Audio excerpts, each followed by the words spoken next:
The Leprechaun has been unleashed, and he wants his pot of gold and will destroy those who try to take it. Released in 1993, The Leprechaun is a B horror movie that takes the old Irish folklore and gives it a 90s horror movie makeover, in which we follow a teenage valley girl called Laurie, played by a very young pre-Friends Jennifer Aniston, who has moved to an old farmhouse in the middle of nowhere with her father. And when a group of unlikely contract workers come to make repairs to the home, the Leprechaun, played with sadistic glee by Warwick Davis, is freed from an old curse and let loose to cause havoc, as he tries to claim his gold. It's up to Tori and the three guys that paint to put a stop to the Leprechaun's carnage, in which the only way he can be stopped is with a 4-leaf clover. So today we are going to explore the end of the rainbow, as we look into 10 things that you didn't know about the original Leprechaun movie. So let's arm ourselves with 4-leaf clovers and check it out.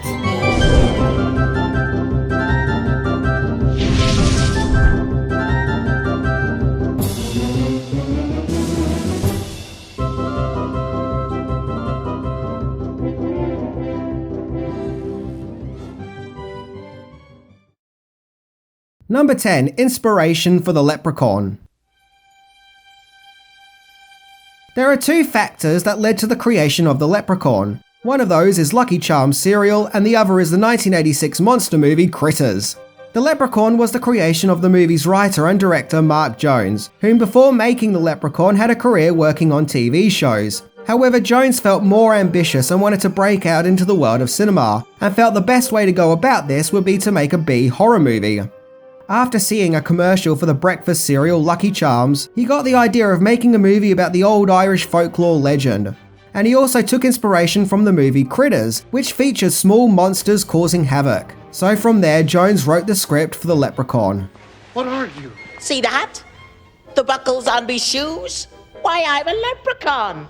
So basically, when you think about it, the Leprechaun movie is literally a Lucky Charms commercial meets Critters. Number 9. The Leprechaun started a distribution company. Jones took his Leprechaun script to the film company Trimark Pictures, who were formerly known as Vidmark Inc., and they were originally a holding company. However, Trimark wanted to spread its wings and get into movie producing and distribution. So The Leprechaun became the studio's first movie that Trimark would single-handedly act as producers and distributors. And thus, The Leprechaun was given a budget of $1 million, which when you think about it is incredibly low, and it's amazing the movie looks as good as it does considering its shoestring budget. Trimark would also distribute the following Leprechaun sequels, as well as a library of movies, many of which have probably been forgotten or weren't very successful. However, the company did give us the cult horror masterpiece Cube, so there is that. However, the company shut down in 2001 and merged with Lionsgate. Number 8. Warwick Davis couldn't find work at the time of casting. So the big question is, who could take on the sinister guise of the Leprechaun, the evil creature who will kill those who try to take his gold? Well, it was legendary British actor Warwick Davis who got the part. Davis already had quite a career before playing the Leprechaun. At just 11 years old, he played Wicket the Ewok in Return of the Jedi, and in 1988 he played the lead role of Willow in the George Lucas and Ron Howard fantasy movie, also called Willow. However, sadly, after the release of Willow, Davis was struggling to find work, as he couldn't seem to get any acting roles. However, thankfully, he did finally get a movie role, thanks to the movie The Leprechaun, which of course saw him cast in the main role. Davis was apparently excited about playing a more villainous role, and it shows in his performance. He's full of energy, and you can just see that the guy is just having a ball. As for his dry spell, well, since The Leprechaun, Davis has gone on to star in many movies and TV shows, such as the Harry Potter movies, Ray, Doctor Who, and Life's Too Short, and he's become an actor very highly respected in the industry. And even to this day, Davis looks back fondly of his experience working on the Leprechaun film series. Number 7. The director had to fight for Jennifer Aniston.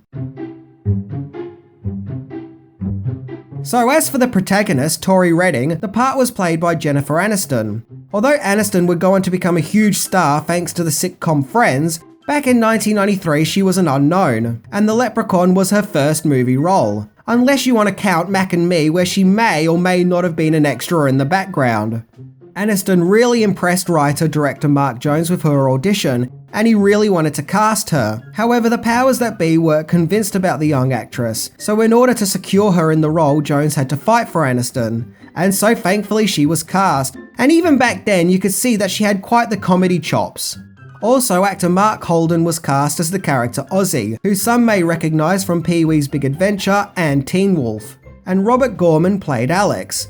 At the time, he starred in the Stephen King TV movie Sometimes They Come Back, and the comedy film Don't Tell Mum the Babysitter's Dead. And for the longest time, I actually assumed this kid was one of the Culkins, but yeah, he's not. Speaking of the Alex character, did you know that the character's full name is Alex Murphy? Yeah, I guess the kid grew up to be a Detroit cop where he became RoboCop. Number 6, filming location. Filming of The Leprechaun took place at Santa Clarita from October till December 1991, namely at the Valencia Studios, which is the same studio that Terminator 2 Judgment Day was filmed, and the Leprechaun shoot started not too long after the Terminator 2 shoot had wrapped up. On-location filming took place at Big Sky Ranch, which is located in Simi Valley, California. The ranch had been used for location filming for more wholesome content, as it was also used to film episodes of The Waltons and Little House on the Prairie. Warwick Davis actually found shooting there to be somewhat blasphemous, considering its connections to those beloved family TV shows. But regardless, Davis still gave it his all with his performance, even doing most of his own stunts. The only stunt that proved difficult for Davis was a scene where the Leprechaun was chasing the Tory character in a wheelchair, as he struggled getting it to the right speed. As a result of this, the scene had to be filmed with Jennifer Aniston running in slow motion, in order for it to look like the wheelchair was moving faster. To be fair though, when watching that scene, I never would have guessed that that's how it was filmed. Number 5, The Leprechaun was a horror film, then a fun comedy movie, then back to being a horror movie. It was always Mark Jones's intention to make The Leprechaun a low-budget horror movie, although when Warwick Davis played the part, he somewhat added his own depiction of the character, making him more cheeky and mischievous and added humour to the part. Davis convinced the production to make The Leprechaun more of a funny horror comedy movie, much in the same vein as Gremlins and Hocus Pocus.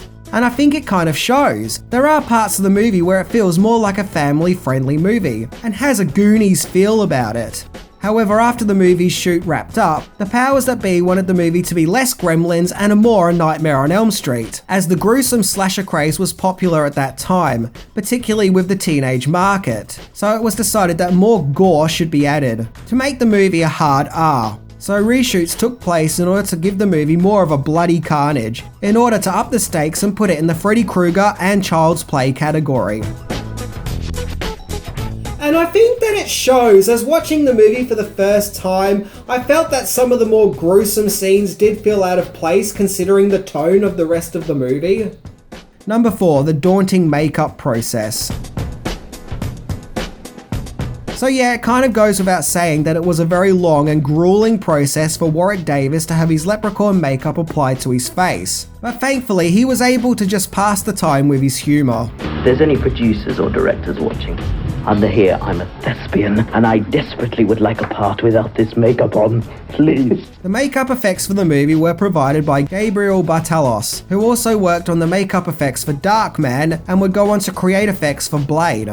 Bartalos was contacted by the production to come up with a concept design of how he thinks the Leprechaun should look, and his original design was actually rejected, as it probably looked a little bit too much like a conventional Leprechaun and wasn't considered horrific or grotesque enough. So Bartalos went back to the drawing board and came up with the beastly look that we see in the film. And it took a whopping 3 hours to apply the makeup to Davis, and a further 40 minutes to remove it, which Davis would go on to say wasn't very pleasant.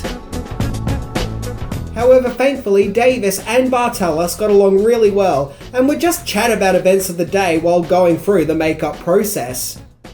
Number 3, movie poster alterations.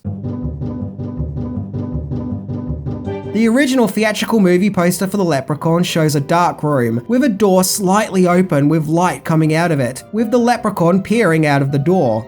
I like this poster, it's dark and creepy and captures the mischievous nature of the character. However, some may consider it a spoiler, as it leaves no mystery to the Leprechaun and just flat out shows him, but I don't mind, I like it. However, as mentioned, since the release of The Leprechaun, Jennifer Aniston went on to become a big star. So for the movie's DVD release, the poster was modified to make Aniston the main focus of the movie, with the Leprechaun now appearing in the background. Yeah, he's been shoved aside from his own movie. What's even more interesting is that you can see that this photo of Aniston is not from the movie. She looks older and has her famous Rachel hairdo, suggesting that this photo of Aniston was taken during her time working on Friends. She also seems to be hulking it up as she's green for some reason, which is weird. I guess whoever was behind this DVD release felt that the movie wouldn't sell, so they had to capitalize on the fact that Jennifer Aniston was in the movie. And just look at this cover. I swear Jennifer Aniston's head takes up most of the cover's space. So they really wanted you to know that she was in this movie. It's still a pretty cool cover though, so I'll give it that. Number 2, Not So Lucky Charms. So as mentioned, the Leprechaun movie was inspired by a Lucky Charms advert, and to pay homage to the cereal brand, there was to be a scene where the Leprechaun finds a box of Lucky Charms cereal, and the company that owned the brand allowed the production to film a scene with their cereal. However, upon watching the final film, the company suddenly got cold feet and didn't want their product to be associated with the Leprechaun anymore. I guess they found the movie a little too nasty for their wholesome image. So a new scene was filmed where instead of Lucky Charms, the Leprechaun finds a fictional brand that the production made up called Lucky Clover. Speaking of things being added in post, in the credits, George Lucas was given a special thank you credit, as Warwick Davis was under contract with Lucas Films, and the only way Davis could star in The Leprechaun was if Lucas gave him permission to do so, which thankfully he did. I mean, he may as well. Lucas was still 6 years away from making The Phantom Menace, and Warwick wanted work, so yeah, I guess it all worked out. Number 1, the critics saw no gold at the end of this rainbow. I know that this has become a repetitive thing to say in my show, and for that I apologise, but yeah, the critics really did not like The Leprechaun. The movie made $8.6 million in the box office, and giving its budget of $1 million, it did at least bring in some profit, so there is that. However, critics generally seemed outraged and offended by the movie's very existence, with harsh comments suggesting that the movie was a waste of Kodak film, along with other words being thrown around like unwatchable. The dialogue was criticised, the direction was criticised, the acting was criticised. Heck, I'm surprised the kitchen staff who did the catering for the cast and crew of the movie wasn't criticised. It was basically felt that the movie had no style, no comedy, no scares or thrills, and that it should have been a direct-to-video affair. So why were the critics so outraged with this movie? I don't know, it's a B-monster movie that wasn't meant to be taken seriously. It's basically an extension of other monster movies like Gremlins and Child's Play, which came out during the 80s, which themselves were extensions to B movies from the 1950s. Maybe at that stage the genre started to go stale. However, the movie has become a cult movie, and a fan favourite of the genre, and it gathered up enough fan appreciation to receive sequels, with The Leprechaun becoming a big franchise. So it seems that time has been kinder to this movie, along with the concept of the Leprechaun being more of a horrific character. So if you want some cheeky thrills this Halloween, and you just want to see a carefree movie, then you can do far worse than The Leprechaun. I think the key to enjoying the Leprechaun movie is knowing that it's a horror comedy, and isn't meant to be taken by seriously. And by design, it's a B movie. And I think that once you can accept that, you'll see that The Leprechaun actually really is a lot of fun. So if you want to see this old folk legend given a 1990s horror movie update, then check out The Leprechaun. Anyway, I'm Minty. And remember, if you find a pot of gold at the end of the rainbow, don't touch it. The Leprechaun will mess you up with his pogo stick. See ya!